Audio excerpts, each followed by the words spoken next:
Hi, I'm Steve Sample with Bama Talk. Don't miss a single episode of Bama Talk Show, available now on iTunes, Stitcher, or your favorite podcast app, and on the web at bigbrainsmedia.com.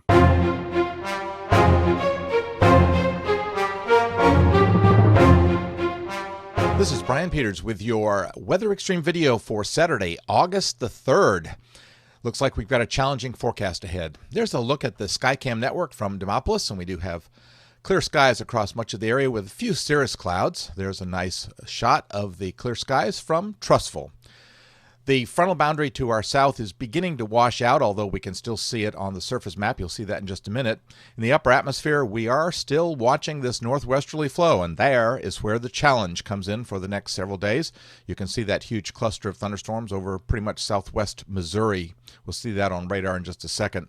Dew points still fairly low across central Alabama, as we're in the mid and upper 60s for dew points for the morning hours here, and it looks like with the inversion we have aloft that we probably will stay dry for much of the day, but as you go further south, you see the dew points climb into the lower 70s.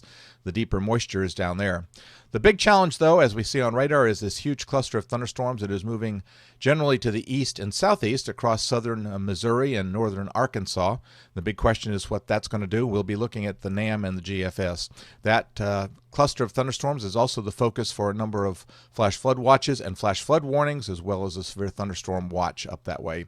That's also the focus for the QPF for the next several days, as we're going to be watching clusters that will be coming through that northwesterly flow, and as long as that flow stays with us, which it's likely to do until midweek, we're going to be dealing with that as a potential. Severe Storms Prediction Center is outlooking a slight risk primarily in western Kansas and eastern Colorado, as well as parts of the extreme western Dakotas and into Montana. And on day 2, there's no specific slight risk area, but still watching areas with the sea text in the Central Plains and off to the northwest of that. And wouldn't you know it, Dorian is back to life again as a tropical depression just off the east coast of the state of Florida. This is the official Hurricane Center forecast track, taking it as a depression and not actually allowing it to intensify any. And the computer guidance models are all in pretty good agreement of taking it pretty much out into the Atlantic. All right, now let's get to the forecast challenges for today. There's the GFS surface map from the 06Z run for this morning, and you can see that big cluster of showers and thunderstorms.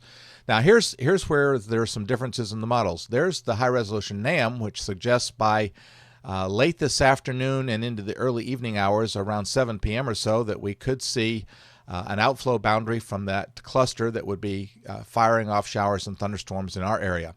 The thing that kind of is against this at the moment is the fact that the atmosphere over north central and north Alabama is a little bit drier. But we're going to have to definitely be watching that. Now, tomorrow, the GFS showing another little disturbance in the flow in the vicinity of southeast Kansas, and that represented once again by another cluster of thunderstorms in that area.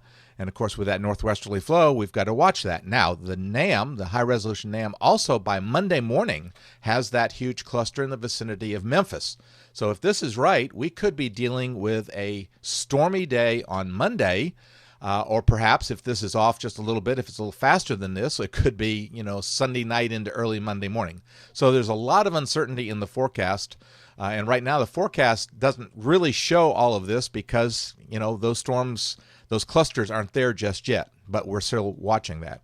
The flow stays northwesterly on Monday morning and into the day Monday, and you can see the GFS showing a little disturbance there in east central Alabama, and of course that could mean that could be part of that cluster, which the NAM is suggesting, the high-resolution NAM is suggesting, but we'll certainly be watching that. Nonetheless, it does look like Monday will be a little bit better day for showers and thunderstorms.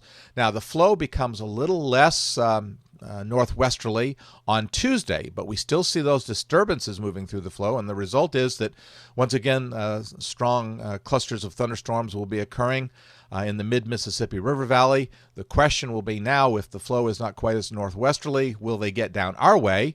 And as we saw, last week, as they move across Kentucky and Tennessee, we might see additional outflow boundaries. So some uncertainty at midweek.